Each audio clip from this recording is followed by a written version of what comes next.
Hello नमस्ते प्रणाम। तो मैं मिनी वेलकम बैक करती हूँ मेरे यूट्यूब चैनल पे। तो आज हम बात करेंगे भोजपुरी के अभिनेता व गायक रितेश पांडे के बारे में। आज हम जानेंगे रितेश पांडे की बायोग्राफी और हम आपको ये भी बता दें कि रितेश पांडे ने हमें ऐसा गाना दिया है जो कि भोजपुरी का सबसे ज्यादा देखे जाने वाला गाना बन गया है। इस गाने का टाइटल था हेलो कौन, इसलिए इन्हें हेलो कौन बॉय सिंगर के नाम से भी जाना जाता है। आपको बता दें अब तक यूट्यूब पे इस गाने को 900 मिलियन बार देखा जा चुका है। साथ ही ये भोजपुरी का सबसे ज्यादा देखे जाने वाला सॉन्ग बन गया है। तो चलते हैं वीडियो की तरफ। आज हम जानेंगे रितेश पांडे ने अपना सफर कैसे कैसे तय किया, किन किन मुश्किलों से अपना सामना किया। तो रितेश पांडे का जन्म 14 मई 1991 में बिहार के रोहतास जिले के सासाराम में हुआ।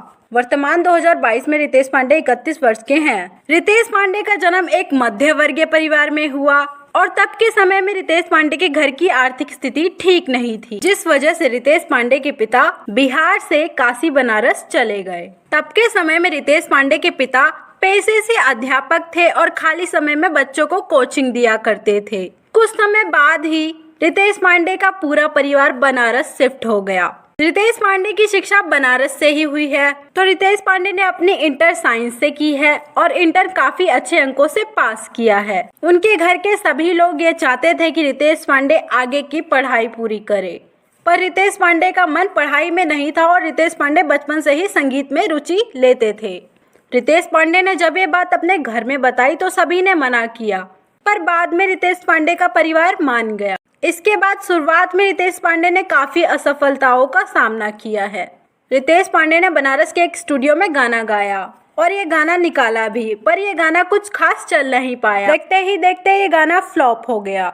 इसके बाद रितेश पांडे के पैसे भी खत्म हो गए। इस वजह से ये घर वापस भी नहीं जा पाए कि किस मुंह से मैं वापस घर जाऊं। रितेश पांडे ने जिस स्टूडियो में रिकॉर्डिंग की थी उसी स्टूडियो में अपने 2 साल बिताए और वहां पर रह के इन्होंने रिकॉर्डिंग करना भी सीखा। इसके बाद साल 2014 में रितेश पांडे का एक सॉन्ग आया करुआ तेल। रितेश पांडे ने खुद इस गाने को अलग अलग दुकानों में बेचा, शेयर किया कि भाई ये गाना जो भी है उनके फोन में शेयर कीजिए। इस तरह से रितेश पांडे ने अपना गाना लोगों तक पहुंचाया। लेकिन इसके कुछ टाइम बाद ही रितेश पांडे का गाना काफी चल गया। लोगों ने इसे काफी प्यार दिया और लोग थोड़ा थोड़ा रितेश पांडे को जानने लगे। इसके बाद साल 2017 में रितेश पांडे ने एक और गाना गाया, जिस गाने का टाइटल था पियवा से पहले हमार रहलू। इस गाने ने तो धूम मचा दिया और ये गाना सोशल मीडिया पे काफी तेजी से वायरल हुआ। इस गाने को यूट्यूब पे 290 मिलियन बार भी देखा जा चुका है।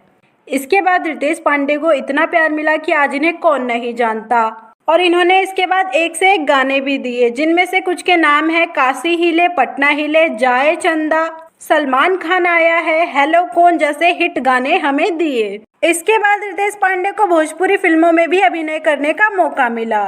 रितेश पांडे की सबसे पहली फिल्म पाखी हेगड़े के साथ साल 2016 में आई, जिस फिल्म का नाम था बलमा बिहार वाला 2। इसके बाद रितेश पांडे ने एक से एक फिल्मों में अभिनय किया, जिनमें से कुछ के नाम इस तरह से हैं। तोहरे में बसेला परान, काशी विश्वनाथ, यारा तेरी यारी जैसे फिल्मों में अभिनय किया। तो अब हम थोड़ा रितेश पांडे की फैमिली के बारे में जान लेते हैं। रितेश पांडे की फैमिली में उनके माता पिता और उनकी बहन के अलावा रितेश पांडे की वाइफ वैशाली पांडे और रितेश पांडे का एक बेटा भी है। रितेश पांडे पवन सिंह को अपना बड़ा भाई मानते हैं। बात करें रितेश पांडे की घर की, तो रितेश पांडे का मुंबई में आलीशान घर भी मौजूद है। और रितेश पांडे की कार कलेक्शन की बात करें तो उनके पास BMW, फॉर्च्यूनर जैसी गाड़ी मौजूद है। बात करें रितेश पांडे की संपत्ति की, तो वर्तमान 2022 में रितेश पांडे की कुल संपत्ति 3 से 4 करोड़ बताई जाती है। तो वीडियो के माध्यम से केवल आप लोगों तक जानकारी देना था। अगर आपको वीडियो अच्छी लगे तो लाइक, शेयर, कमेंट करके हमें जरूर बताएं और हमारे चैनल को सब्सक्राइब भी कर ले, ताकि आपको हमारी आने वाली वीडियो इसी तरह से मिलती रहे।